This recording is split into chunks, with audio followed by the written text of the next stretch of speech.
రాజైన దర్యావేషు సింహాసనంలో నుండి తొంగి చూశాను. తనకెంతో నమ్మకమైన ప్రధానిని రాతి నేలపై ఒక నేరస్తుడిగా చూడలేకపోయాడు. మిగిలిన ప్రధానులు రాజు తీర్పుకై వేచి చూస్తూ దానియేలునకు ప్రక్కనే నిలుచుందిరి. ఆ ప్రధానులకు దానియేలు అంటే ఎంత మాత్రం ఇష్టం లేదు. వారు దానియేలు యొక్క మరణమునే కోరుకొనుచున్నారు. దానియేలు, అసలు ఈ పని ఎందుకు చేశావు? నీకు తెలుసు కదా, ఈ చట్టమును అతిక్రమించినందుకు ఏ విధమైన శిక్ష ఉంటుందో అని. నా హృదయము ఒక్కరినే ఘనపరుస్తుంది. అతని సైన్యం నేనెక్కడికి వెళ్ళినను నన్ను వెంబడిస్తూనే ఉంటుంది. నీవు అనుదినము తప్పక సేవించున్న నీ దేవుడే నిన్ను రక్షించును. దానియేలును సింహము గుహలోనికి నడిపించి కొనసాగింది.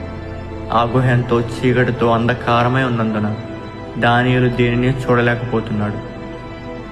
గాఢాంధకారపు లోయలో నేను సంచరించినను, ఏ అపాయమునకు భయపడను. నీవు నాకు తోడై ఉండు. నీ దుడ్డు కర్రయు నీ దండమును నన్ను ఆదరించును.